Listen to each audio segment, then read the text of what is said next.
कृष्ण जी और राधा जी की शादी हुई थी। इकलौता मंदिर है जहाँ भगवान के ऐसे अद्भुत शादी के दर्शन यहाँ होते हैं। तो ऐसा क्यों इधर ठाकुर जी के हाथ में बंसी क्यों नहीं है? बंस रस्म होती है ना कि जैसे जूते चुराते हाँ हैं, हाँ हाँ। तो भगवान ने तो जूते पहने ही नहीं थे। Hello everyone, welcome to the new vlog and I hope आप सब अच्छे होंगे। सो यार आज ब्लॉग की करते हैं शुरुआत। एंड आज हम ऐसी जगह जा रहे हैं जहाँ पे राधा किशन जी की हुई थी शादी। मैंने सही बोला जी, हाँ, राधा किशन जी की शादी हुई थी। कई लोगों को नहीं पता है कि राधा किशन जी की शादी भी हुई थी।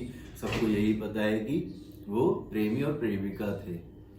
अब उसके पीछे क्या राज है, कैसे शादी हुई, कहाँ शादी हुई। शादी मैं बता देता हूँ कहाँ हुई थी। शादी हुई थी भांडर वन में, जो कि आपका स्थित है माट में। अगर आप वृंदावन की साइड से जाएंगे तो आपको वृंदावन पार मतलब यमुना नदी पार करके आपको माट की साइड जाना पड़ेगा। वो कि मैं आपको दिखाऊंगा कि कैसे आप पहुंच जाएंगे वृंदावन से। उधर चलते हैं। अपन आ चुके हैं वृंदावन और अभी पहले पहुंचेंगे केसी घाट की साइड। केसी घाट से पीपा वाला पुल है, उस पर से होते हुए जाना है हमें। तो पहले केसी घाट पहुंचते हैं, फिर उधर आपको बताते हैं कि कैसे पहुंचा जाएगा भांडर वन। अपन आ चुके हैं अभी पीपे वाले पुल, मतलब लोहे वाला पुल भी कहा जाता है और हिंदी में से पीपे वाला पुल भी कहा जाता है। तो आप सामने देख सकते हैं उस साइड है केसी घाट और अब इधर भी सीधे जाएंगे हम माट के लिए। तो इधर से करीब होगा आपका 10 या 15 किलोमीटर के आसपास। तो चलते हैं इधर से और आपको दिखाते हैं माट के लिए। तो अपन इधर से सीधे जाएंगे माट के लिए। माट है 5 किलोमीटर और जो मैंने 10-15 किलोमीटर बताया था वो वो 8 या 10 किलोमीटर के आसपास ही है। तो चलते हैं अब हम पहुंच गए हैं भांडर वन। इधर से 1 किलोमीटर अंदर है भांडर वन। चलते हैं।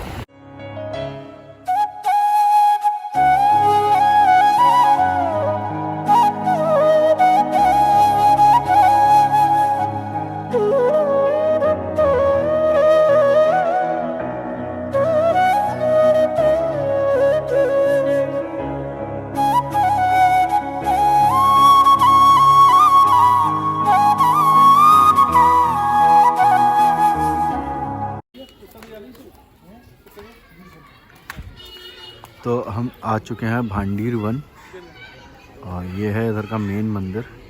तो अंदर चलते हैं अभी।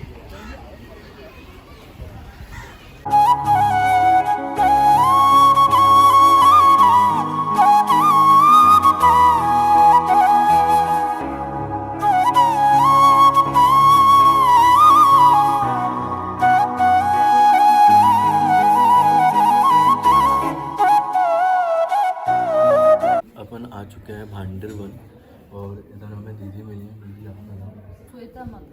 श्वेता मदन जी। तो दीदी इधर सेवा करती हैं। तो दीदी हमें भांडर वन के बारे में थोड़ा सा बताएंगी। तो दीदी थोड़ा सा भांडर वन के बारे में बताइए कि इधर का इतिहास क्या है। और कई लोगों को नहीं पता कृष्ण जी और राधा जी की शादी हुई थी। कई मतलब आधे से ज़्यादा लोगों को यही पता है कि राधा जी और कृष्ण जी प्रेमी और प्रेमिका हैं। किसी को नहीं पता, तो उसके बारे में थोड़ा सा बताइए। तो उनको पता इसलिए नहीं, एक तो ये यहाँ की लीला है कि यहाँ पे राधा कृष्ण की शादी हुई है। जो शादी ब्रह्मा जी ने कराई है और ब्रह्मा जी ने ही कन्यादान किया है जी। ज्यादातर भक्तों को इसलिए नहीं पता है कि ज्यादातर भक्त भागवत सुनते हैं और भागवत में इसके बारे में कोई लेख नहीं आता जी। क्योंकि भागवत में तो राधे जी का नाम ही नहीं है। हमारे 18 पुराण हैं, उनमें से एक आता है ब्रह्मवैवर्त पुराण। उसमें इसके बारे में सारा वर्णन है। ब्रह्मवैवर्त पुराण में दिया गया है कि राधा कृष्ण की शादी इसी स्थान पर भांडीर वन में ब्रह्मा जी ने कराई थी और ब्रह्मा जी ने ही कन्यादान किया था। जो हमारे हिंदू रीति में विधि होती हैं वो सब पूरी करवाई थी, जैसे वेद मंत्रों की, हवन की, फेराओं की। तो लास्ट में एक विधि होती है मांग में सिंदूर भरने की, तो वह भी ब्रह्मा जी ने ठाकुर जी के हाथों से करवाई। यहाँ पे ठाकुर जी राधा रानी की मांग में सिंदूर भरते हुए, वो हाथ देखो ठाकुर जी का राधा रानी के मुकुट के ऊपर है और ऐसे चुटकी बनी हुई है हाथ में। ये पूरे विश्व का इकलौता मंदिर है जहाँ भगवान के ऐसे अद्भुत शादी के दर्शन यहाँ होते हैं।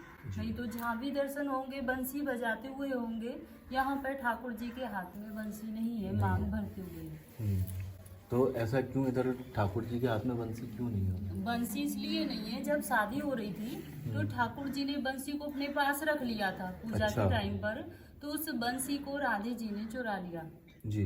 तब से हमारे यहाँ पे आज भी एक प्रथा चली आ रही है कि जब लड़का लड़की की शादी होती है तो वहाँ मंडप के नीचे से लड़के की एक चीज चुराई जाती है, जैसे रस्म होती है ना कि जैसे जूते चुराते हाँ, हैं। हाँ, हाँ। तो भगवान ने तो जूते पहने नहीं थे तो जी। जूते चोरी होते, और राधा रानी की कोई बहन नहीं थी तो ठाकुर जी की सबसे प्रिय थी बंसी, जी। वही रखी थी वहाँ पे, तो राधा रानी ने स्वयं उस बंसी को चुरा लिया।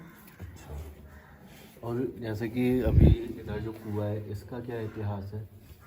यहाँ पे ठाकुर जी ने जब भगवान यहाँ पे सब प्रकट हुए, जब गाय चराने के लिए आते थे तो जी। कंस उनको मारने के लिए नए नए राक्षस भेजता था। जी। तो कंस ने एक राक्षस भेजा था बक्षासुर, जो कंस का चचेरा भाई था, वो आया गाय के बछड़े के रूप में और जाके भगवान की गायों में मिल गया। जी। अब भगवान ने देखा ये तो कोई राक्षस है, तो भगवान ने उसका वध कर दिया।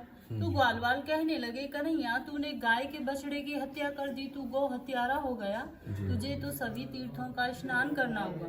तो ठाकुर जी ने सभी तीर्थों को यहीं पे बुलाया, बाहर एक कुआं है जो उसे जी। अपनी बंसी से प्रकट किया, उसमें विराजमान हुए। तो सभी तीर्थों ने अपना रूप धर के भगवान को स्नान कराया जब भगवान की शुद्धि हुई थी।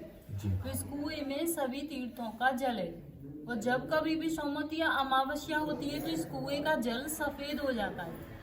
जिन माता बहनाओं के संतान नहीं होती हो, गर्भ खंडित हो जाती हो, तो वो यहाँ आकर इस कुएं पे स्नान करें, मंदिर में मनोकामना बोलने से उन्हें संतान की प्राप्ति होती है। बोलो राधे राधे। जो इधर सेवा करती है उन्होंने, दीदी ने बताया हमें कि कैसे इधर राधा कृष्ण जी की शादी हुई थी और किस तरीके से इस कुएं का इतिहास है। तो अभी कुआं भी आपको दिखाएंगे, और शादी का एक आप इधर देख सकते हैं, ब्रह्मा जी ने राधा कृष्ण जी की इस तरीके से इधर शादी करवाई थी। और ये मंडप है ना बाहर है, वो भी अभी आपको दिखाएंगे। तो चलते हैं इधर से और आपको कुआं दिखाते हैं।